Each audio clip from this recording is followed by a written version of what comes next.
Alwar news के सभी दर्शकों को हार्दिक नमस्कार, हार्दिक अभिनंदन है उनका। आज हमारे स्टूडियो में आज जिस शख्सियत के साथ हम आपका परिचय कराएंगे वो अलवर के वरिष्ठ साहित्यकार श्री रघुवर दयाल जैन साहब हैं, जिन्हें हमने बहुत छोटी उम्र से उनकी कविताएं और उनका साहित्य हम पढ़ते और सुनते आए हैं। आज हम उनके विषय में बचपन से लेकर अब तक की जितनी भी जानकारियां वो संक्षिप्त रूप से हमको दे सकते हैं, हम उनसे लेंगे। तो आदरणीय जैन साहब, आप अपना प्रारंभिक काल बताएं कि कहां से आप, क्या अलवर प्रॉपर से हैं और आपकी शिक्षा वगैरह कैसे कैसे हुई, नौकरी कहाँ कहाँ आपने की? मेरा जन्म करतारपुर का है, मुंडावर तहसील में, अपने अलवर का समझो जी। और वहाँ से सन 47 में हम आ गए। सन 1937 का मेरा जन्म है जी। और 1947 में फिर हम अलवर आ गए जी। तब से अलवर में ही रह रहे जी। सरकारी सेवा में रहा। खास वैसे अधिकांश समय तो मेरा अलवर के स्कूलों में गुजरा जी। गांधी नेशनल प्रताप स्कूल, इसके बाद में जो है हरसोरा रहा, अकबरपुर रहा, मुबारकपुर रहा। ये विद्यालय में 35 साल की मेरी सर्विस पूरी हो गई जी। तो इस प्रकार से ये शिक्षण कार्य में नौकरी का रहा। बाकी जो है घर परिवार में सब कुछ बहुत बढ़िया है। मेरे 4 बेटे हैं, सब शादीशुदा हैं, सबके होते बच्चे हैं, तो बहुत ही सुखद मेरा परिवार बहुत है। शुभकामनाएं आपके लिए कि आप इतने सुखी हैं और भगवान सभी को सुखी रखे। मैं आपसे ये पूछना चाहूंगा कि अलवर में आप बहुत दिन से साहित्य से जुड़े हुए हैं जी। हाँ। आप हिंदी साहित्य से तो जुड़े हुए हैं ही। हाँ। ब्रज साहित्य में आप अलवर में किन से इम्प्रेस्ड रहे, जो अलवर के होते हुए भी ब्रज भाषा में जो वरिष्ठ कवि यहाँ पर कोई हुए हैं, तो यदि आपकी ज्ञान में हो तो बताएं। एक तो पुराणों में तो मैं वो बांसुरी वाले, क्या नाम उनका पूरा नाम? रमेश उपाध्याय जी से प्रभावित रहा, काफी उनके संपर्क में हम रहे जी। तो वो जो है रमेश उपाध्याय जी ब्रज भाषा के लिखते थे और उनकी देखा देख उनसे प्रेरणा लेकर समझिए मैंने भी कुछ लिखने की कोशिश की। और एक प्रवेंद्र पंडित जी जो वर्तमान में भी है, इनकी ब्रज भाषा की रचना हमने सुनी। बाकी अलवर में और ब्रज भाषा की सुनाने वाला, लिखने वाला कोई मैंने नहीं देखा। आप जो हिंदी में जो आपने कविताएं लिखी हैं, जी हाँ, आपने तो ज्यादातर हिंदी में ही लिखी? हिंदी में ही लिखी मैंने। हाँ। या फिर मेवाती लिखी है मैंने। हाँ। मैंने मेवाती भी लिखी है। तो आप कुछ अपनी चुनिंदा कोई रचना प्रस्तुत करें हमारे श्रोताओं के लिए। हाँ। कोई भी जो आपको जो अच्छी लगे। एक गीत सुना दूं? गीत? हाँ, आप एक गीत सुना दें, लेकिन एक मेरी इच्छा है वो आपका जो एक बहुत पुराना रचना मैं सुनने के लिए इच्छुक हूँ। यदि आपको याद हो तो वो लड्डू जलेबी वाला जो अपने उनका एक तरह से मानवीयकरण कर दिया मिठाइयों का, वो रचना बहुत ही अद्भुत है। हो तो ढूंढ लें आराम से, कोई बात नहीं है। हाँ, क्योंकि वो रचना एक ऐसी अच्छी है कि उसमें कहीं भी विरोधाभास जैसी चीज नहीं है और बहुत ही एक हास्य परक रचना है वो। क्योंकि आपके विषय में अलवर के जितने भी पुराने साहित्यकार हैं सब जानते हैं, मैं भी जानता हूं। मैंने तो आपको सैकड़ों बार सुना है, तमाम गोष्ठियों में हमने आपको। हाँ, ये मैंने कविता लिखी थी वैलेंटाइन डे पर लिखी थी मैंने। तो हम लड़के लड़कियों के बारे में लिखते हैं। हाँ जी, सभी लिखते हैं, लेकिन मैंने कुछ अन्य चीजों को लड़के लड़कियों के रूप में देखा है जी। स्त्रीलिंग पुल्लिंग सब में है, तो उस पर मैंने लिखी है। स्वागत है। देख जलेबी की रस भरी सुनहरी काया, जलेबी और लड्डू जी, स्त्रीलिंग है, पुल्लिंग है जी। देख जलेबी की रस भरी सुनहरी काया, लड्डू के मन में भी लड्डू फूट रहे हैं। वाह। और इमरती की संरचना देख देख कर रसगुल्लों में फव्वारे से फूट रहे हैं। कलाकंद भी देख देख सुंदर रबड़ी को, स्त्रीलिंग पुल्लिंग दोनों शब्द देखिए। कलाकंद भी देख देख सुंदर रबड़ी को, प्यार प्रीत के डोरे उस पर डाल रहा है। और पेड़ा मोहित है बर्फी के श्वेत वर्ण पर। वाह, पेड़ा मोहित है बर्फी के श्वेत वर्ण पर, वर्षों से मिलने की आशा पाल रहा है। बहुत बढ़िया। उधर कचौरी के यौवन को देख देख कर, क्या बात है, उधर कचौरी के यौवन को देख देख कर लगा समोसे के मुंह में भी पानी आने। और उधर दही भल्ला भी कब से लगा हुआ है गोल गोल आलू की टिकिया को फुसलाने। क्या बात है, क्या बात है। मक्खन बड़ा, और ये पुल्लिंग है, इसका स्त्रीलिंग है बालूशाही। बालूशाही। मक्खन बड़ा बड़ा होकर अब समझ गया है। हाँ। मक्खन बड़ा बड़ा होकर अब समझ गया है बालूशाही की चोली क्यों तंग हुई है। वाह। और बेसन की पीली बर्फी को देख देख कर वाह, पीले लड्डू की नीयत बदरंग हुई है। वाह वाह, बहुत बढ़िया। और सेव सोचता है बैठा यूं अपने मन में, दाल सेव, सेव सोचता है बैठा यूं अपने मन में, 16 वर्षीय दाल बहुत नमकीन हो गई। और देख पकौड़ी को सोचे है मिर्च पकौड़ा, कल की छोटी छुरी आज संगीन हो गई। तो ये मैंने हाथ से समझिए, आप ये वैलेंटाइन डे पर मैंने वो देखिए कि खाद्य पदार्थों का आपने मानवीयकरण किया है, वो एक अद्भुत बात है इस कविता की। ये जो है विशेष बात ये रही, लोगों को इसीलिए पसंद आई है। अच्छा, मैं आपसे ये जानना चाहूंगा कि आजकल जो बच्चे कविताएं कर रहे हैं, आजकल जो नए साहित्यकार आ रहे हैं, नव साहित्यकार आ रहे हैं, उनको क्या उसी डर्रे पर चलना चाहिए जिस डर्रे पर वो चल रहे हैं, कॉपी पेस्ट वाले पर, या फिर कुछ मेहनत की आवश्यकता है? और मेहनत की किस तरह से आवश्यकता है, ये जरा बता दें। कविता लिखना इतना आसान भी नहीं है, और कोई 2-4 लाइन लिखकर कवि गोष्ठों में प्रस्तुत करने लग जाते हैं, लेकिन वो खुद ही उसकी समीक्षा नहीं करते कि कितनी रस में है लोगों को। मैं तो एक मोटी सी बात कहूंगा, जिस कवि को का शब्द भंडार अच्छा नहीं है वो कविता लिख ही नहीं सकता जी। इसके लिए शब्द भंडार उचित होना चाहिए। छंद, चलो गे की कविता लिखे वहां तो छंदबद्ध की बात है, लेकिन सामान्य जो है वो शब्द भंडार जब तक अच्छा नहीं होगा तब तक अच्छी कविता। अब दुनिया हास्य पर जोर देती है, हास्य भी तो बुरा नहीं है, यदि उसको सभ्य और तरीके की भाषा में लिखा जाए तो हास्य भी तो बुरा नहीं है, अच्छी चीज है। नवरसों में आता है हास्य, हाँ हास्य भी नवरसों में आता है, तो लेकिन उसको इस तरह से लोग प्रस्तुत कर रहे हैं, उसका मजाक बना रहे थे, उल्टा फुहड़ता दूसरों की नजरों में वो ऐसा लगता है कि फुहड़ बातें कर रहा है, कोई हास्य की बात नहीं। हास्य के बड़े बड़े कवि हुए हैं, गोपाल प्रसाद व्यास खूब हमने सुना है। तो जो है ऐसे लोगों की कविताएं अच्छी भी लगती है।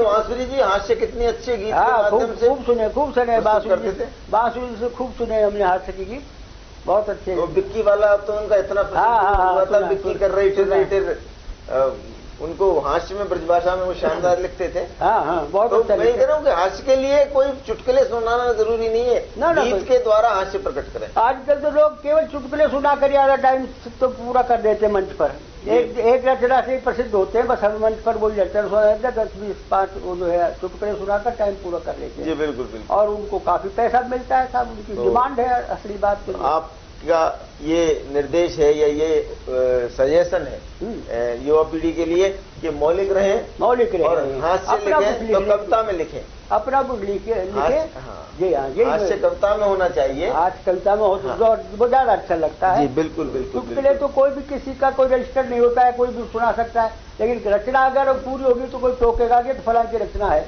लेकिन चुटकुले कोई रजिस्टर नहीं है, कोई किसी का भी सुना देता है। आप अपने एक कोई यादगार कविता आपकी होवे तो देखो, मेरे ख्याल से मेवाती किसी ने नहीं सुनाई होगी, आप सुनाए तो, और मैं मेवाती सुनाऊंगा। मैं अभी एक गीत लिखा था, स्वागत है, सुनाइए। अभी जब ये इलेक्शन हुआ जी, उसमें एक कुछ दिन पहले गवर्नमेंट ने ये घोषणा करने लगी थी, रोजाना उसके ऐड आते थे कि जो भी लड़के लड़की 18 साल की आयु पूरी कर चुके हैं वो वोटर बनने के लिए अप्लाई करें और उनको फॉर्म वार्म भरवा कर वोटर। तो मैंने उसी पर लिखा है नए वोटरों पर। जी सुनाइए। ये एक नई रचना मैंने कई जगह अभी उसको सुनाया भी है, कई जगह मैं गया था और मेवाती क्षेत्र में सुनाया, उनको बड़ा पसंद आया। नहीं, बहुत अच्छी बात है। तो ऐसी लड़कियां जो 18 साल की हुई हैं और जो वोटर बन गई हैं, वो अपने घर पर अपनी माँ से कहती है, क्या कहती है? स्वागत है। सुन ले माई आज वोट देवन लू हम भी जावेंगी, सुन ले माई आज वोट देवन लू हम भी जावेंगी,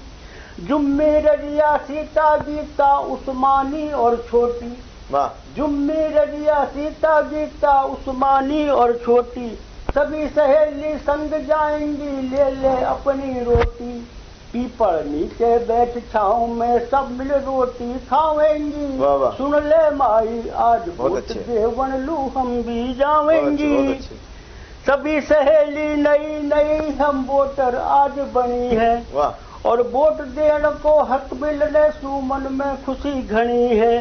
करे तरक्की देश काम में हम भी हाथ बटावेंगी। सुन ले माई आज वोट देवन लू हम भी जावेंगी। सभी सहेली साथ रहेंगी तू चिंता मत करियो।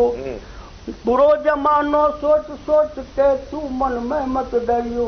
करे गैल में छेड़ कोई तो वालू सबक सिखावेंगी। सुन ले माई आज वोट देवन लू हम भी जावेंगी।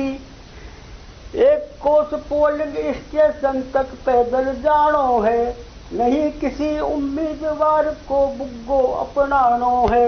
और अपना मन सु वोट करा नहीं बहकावा में आवेंगी। सुन ले माई आज वोट देवन लू हम भी जावेंगी। नया नया लत्ता जो रखा वही पहन के जाऊं।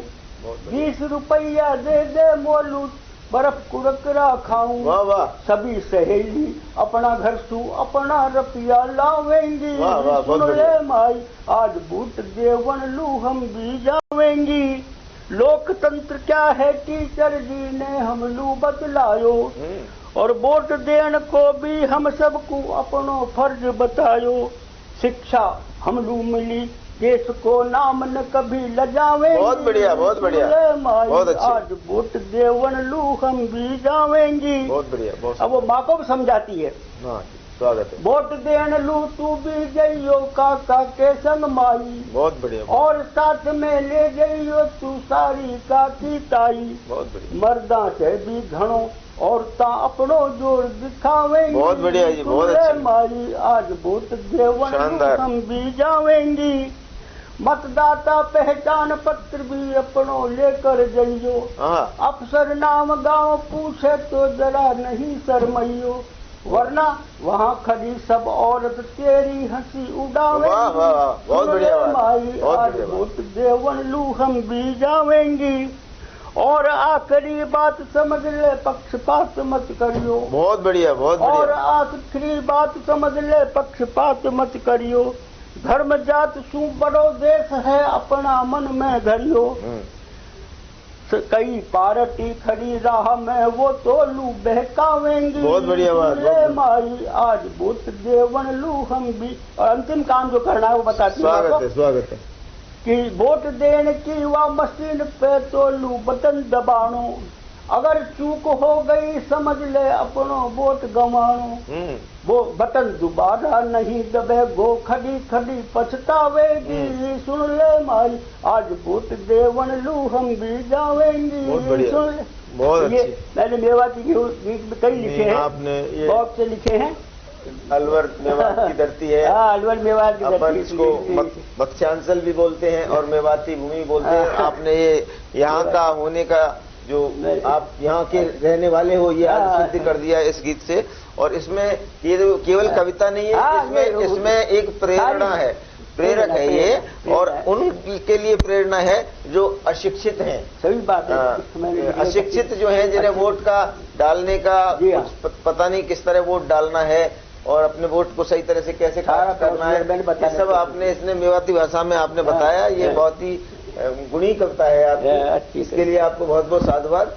तो मैं आपसे चाहूंगा कि आप एक छोटी सी रचना और एक प्रस्तुत करें जो भी आपके मन से अच्छी आपको लगती हो। वैसे तो हर कवि को अपनी हर रचना अच्छी लगती है, फिर भी स्टूडियो के हिसाब से हम एक छोटा सा गीत है वो सुना दूं? जी सुना दीजिए। स्वागत है। जिंदगी का गीत लिखा है मैंने, मुझे याद भी है। याद है, सुना दीजिए सुना दीजिए। जिंदगी में बहुत कुछ लोग बहुत तरक्की कर गए, कुछ लोग अभी तक पड़े हैं। जी हाँ जी हाँ। तो उसको मैंने कुछ वैसे प्रतीक के रूप में। हाँ जी बिल्कुल। किसी की पठार बनी जिंदगी, किसी की कछार बनी जिंदगी। बहुत अच्छा। किसी की लुहार बनी जिंदगी, किसी की सुनार बनी जिंदगी। लुहार बहुत मेहनत करके कमाता है, सुनार 50 ग्राम के हथौड़ी से कूट पीट कर कमा लेता है। बहुत बढ़िया बहुत बढ़िया। तो मैंने 4-5 दृश्य दिखाए इसमें। स्वागत है। एक मजदूर की स्थिति देखिए। होते ही भोर बांध रोटियां रुमाल में, श्रमजीवी जाता शोषण के जाल में, आतप बरसात शीत का प्रकोप झेलता। बहुत बढ़िया। जीविका कमाने को खतरों से खेलता, फावड़ा कुदाल बनी जिंदगी। बहुत अच्छे, बहुत अच्छे। का सवाल बनी जिंदगी, बहुत अच्छा। किसी की कछार बनी जिंदगी, किसी की पठार बनी जिंदगी। बहुत अच्छा, बहुत अच्छा। एक किसान की जिंदगी देखिए। स्वागत है। सूखाग्रसित किसान व्योम को निहारता, पूरा परिवार ही पयोद को पुकारता। देवन के देव इंद्र देव दया कीजिए, धरती की पीर नीर दे के मिटा दीजिए। बहुत सुंदर, बहुत सुंदर। मेघ की गुहार बनी जिंदगी, बहुत सुंदर। वर्षा की धार बनी जिंदगी, बहुत सुंदर। किसी की पठार बनी जिंदगी, बहुत सुंदर। किसी एक वेश्या की जिंदगी देखिए। जी, स्वागत है, स्वागत है। 16 श्रृंगार किए गणिका तैयार है, 16 श्रृंगार किए गणिका तैयार है। हाव भाव नैन नक्श ग्राहक की मार है, बात देखती है खड़ी ग्राहक की द्वार पर। दृष्टि सदा लगी रहे तन के श्रृंगार पर, रूप का निखार बनी जिंदगी। बहुत बढ़िया। गजरे की धार बनी जिंदगी, बहुत अच्छा। किसी की पठार बनी जिंदगी। बहुत अच्छी, बहुत अच्छा। एक कवि लेखक की देखिए, जो हमेशा बढ़िया लिख करने की कोशिश करता है। स्वागत है। जब कोई वाणी पुत्र लेखनी संभालता, शब्द शिल्प कथ्य भाव, शब्द शिल्प कथ्य भाव सभी को खंगालता। यत्न यही रहता है श्रेष्ठ सृजन कर सके, मन के सुविचारों को कृतियों में भर सके।